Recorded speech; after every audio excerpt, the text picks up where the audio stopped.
Ketika kata transformasi digital digaungkan dari podium kekuasaan, yang terbayang adalah kemajuan dan keadilan akses pendidikan. Tapi bagaimana jika di balik layar jargon itu hanya kedok untuk bancakan anggaran, laptop senilai triliunan dibagikan, tapi siswa tetap kesulitan belajar karena berbagai hal? Apakah ini kebijakan progresif atau sekedar proyek pengadaan penuh tipu muslihat? Saya Wisnu Yuwono, dan inilah catatan kebijakan publik dan politik. Kita akan bedah skandal Chromebook yang mengguncang Kemdikbud-Ristek.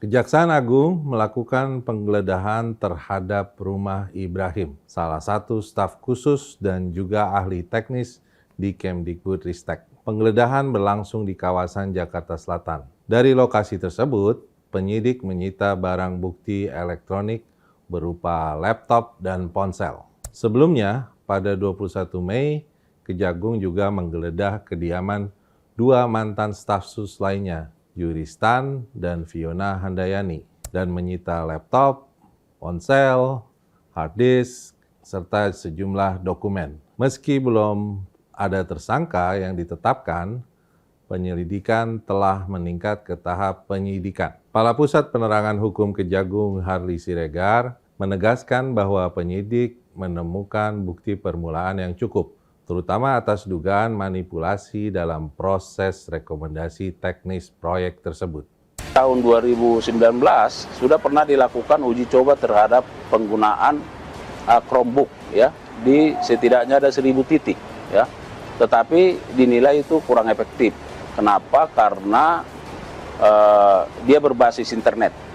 Nah, sementara kita tahu bahwa ketika itu di kita kan internetnya barangkali di semua daerah kurang merata. Jadi kurang efektif.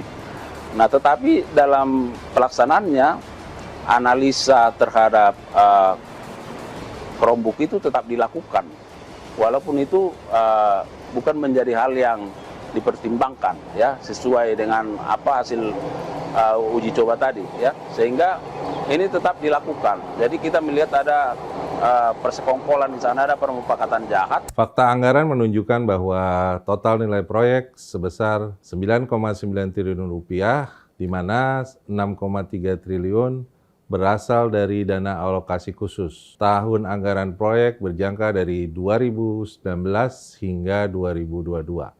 Penting dicatat, proyek Chromebook ini diklaim sebagai bagian dari program digitalisasi pendidikan nasional. Namun rekomendasi teknis dari uji coba 1000 unit Chromebook pada tahun 2018-2019 justru menyatakan bahwa perangkat tersebut tidak cocok untuk daerah dengan keterbatasan internet. Laptop berbasis Windows sebenarnya lebih direkomendasikan, tapi kajian teknis tersebut dirubah agar tetap mendukung Chromebook.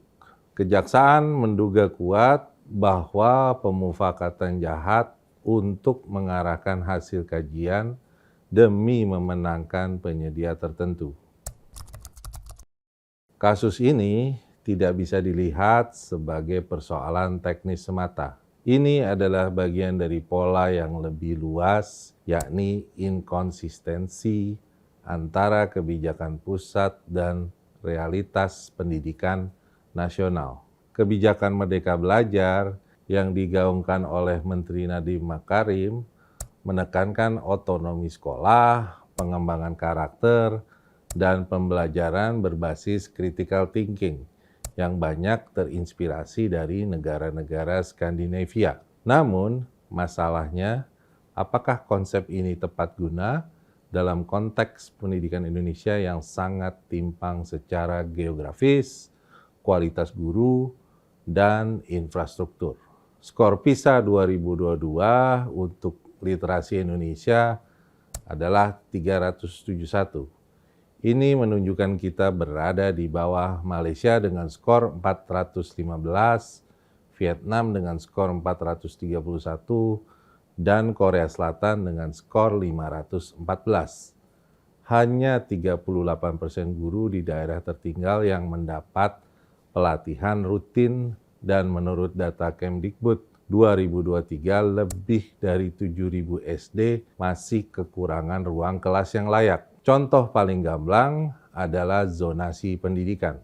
Tujuannya memang bagus, meratakan kualitas, tapi di lapangan banyak siswa malah kesulitan mendapatkan sekolah berkualitas karena zonasi tidak mempertimbangkan disparitas infrastruktur. Kini publik mulai mempertanyakan apakah kebijakan pendidikan selama ini hanya proyek mercusuar tanpa akar substansi, digitalisasi sekolah lewat Chromebook, perubahan kurikulum, dan peluncuran platform-platform baru tampak megah secara presentasi. Tapi sejauh mana dampaknya terhadap peningkatan kualitas pembelajaran? Sebagai gambaran, anggaran pendidikan tahun 2024 adalah sebesar 665 triliun. Alokasi langsung ke sekolah dasar menengah hanya sekitar 15%.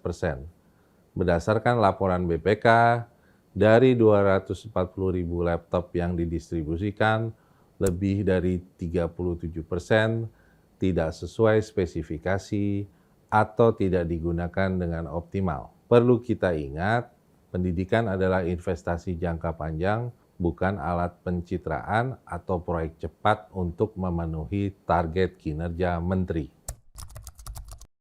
Lalu, apa yang seharusnya dilakukan? Pertama, audit forensik menyeluruh terhadap proyek Chromebook, termasuk siapa penyusun awal rekomendasi teknis dan siapa pengubahnya. Rekomendasi kedua adalah pemeriksaan terbuka dan akuntabel kepada seluruh pihak, termasuk jika diperlukan. Pemanggilan terhadap mantan Menteri Nadiem Makarim, seperti yang telah disampaikan oleh Kejagung, bahwa semua pihak bisa diperiksa sesuai kebutuhan penyidikan. Rekomendasi ketiga adalah evaluasi total terhadap kebijakan Merdeka Belajar, disesuaikan dengan konteks daerah-daerah 3T, terdepan, terluar, tertinggal. Rekomendasi keempat adalah moratorium proyek digitalisasi berskala besar hingga ada standar kesiapan minimum infrastruktur dan SDM di setiap daerah. Rekomendasi kelima adalah penguatan tata kelola anggaran pendidikan agar alokasi benar-benar menyentuh sekolah dan guru, bukan hanya vendor dan kontraktor. Sedangkan rekomendasi terakhir, penting bagi kita mendorong transformasi pendidikan yang berbasis pada data, evaluasi independen, dan keberpihakan pada pemerataan, bukan pada proyek jangka pendek. Kasus Chromebook hanyalah permukaan dari gunung es yang lebih besar, fragmentasi kebijakan pendidikan yang tidak berpijak pada realitas lapangan. Mari kita dorong pembenahan menyeluruh dari sistem anggaran, kebijakan kurikulum, hingga pengawasan proyek. Jangan sampai anak-anak Indonesia hanya menjadi penonton di era globalisasi pendidikan. Anggaran digelontor demi kata bijaksana. Laptop dibeli, murid cuma jadi penonton sandiwara. Yang disebut buron langsung dibela negara, hukum tajam ke bawah, tumpul saat naik ke kepala. Saya Wisnu Yuwono, sampai jumpa di episode catatan kebijakan publik dan politik selanjutnya.